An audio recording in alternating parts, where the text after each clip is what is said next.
Kozhikode കൊയിലാണ്ടിയിൽ CPM BJP സംഘർഷം തുടരുന്നു. ഇന്ന് രാവിലെയും CPM BJP പ്രാദേശിക നേതാക്കളുടെ വീടിന് നേരെ ബോംബേറുണ്ടായി. അക്രമം തുടരുന്ന പശ്ചാത്തലത്തിൽ കൊയിലാണ്ടിയിൽ വൈകുന്നേരം 4 മണിക്ക് സർവകക്ഷി യോഗം ചേരും. സംഘപരിവാർ നടത്തിയ ഹർത്താൽ ദിവസം BJP പ്രവർത്തകർ തുടങ്ങിവെച്ച അക്രമം BJP CPM സംഘർഷത്തിന് വഴിവെച്ചു.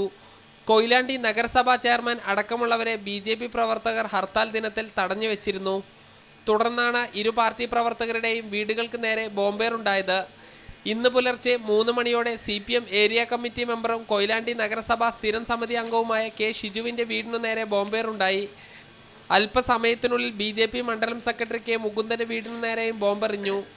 ഈ ആക്രമണം വീടുകൾക്ക് നേരെയുള്ള ആക്രമണം ഒരു തരത്തിലും ഒരു പാർട്ടിക്കാരും അംഗീകരിക്കുന്നതാണ് വ്യക്തമായ അഭിപ്രായം.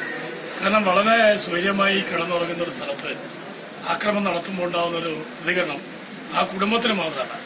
നമ്മുടെ നാടിന്റെ സ്വസ്ഥതയാണ് പൂർണ്ണമായും ഇല്ലാതായി പോകുന്നത്. ഈ രൂപത്തിൽ ക്രമസമാധാനം തകർക്കാനാണ് CPM-ഉം മറ്റു പരിപാടികളും ക്രിമിനലുകളും ശ്രമിക്കുന്നതെങ്കിൽ ഇതിവിടെ കൊണ്ട് അവസാനിക്കുന്ന ഒരു കാര്യമല്ല. ഈ രൂപത്തിൽ മുന്നോട്ട് പോവുകയാണെങ്കിൽ വളരെ പ്രയാസകരമായിരിക്കും. ഇരു വീടുകൾക്കും കേടുപാടുകൾ സംഭവിച്ചു. അക്രമം തുടരുന്ന സാഹചര്യത്തിൽ കൊയിലാണ്ടി MLA K. ദാസൻ സർവകക്ഷി യോഗം വിളിച്ചു. വൈകുന്നേരം 4 മണിക്കാണ് സർവകക്ഷി യോഗം. മീഡിയ 1 കോഴിക്കോട്.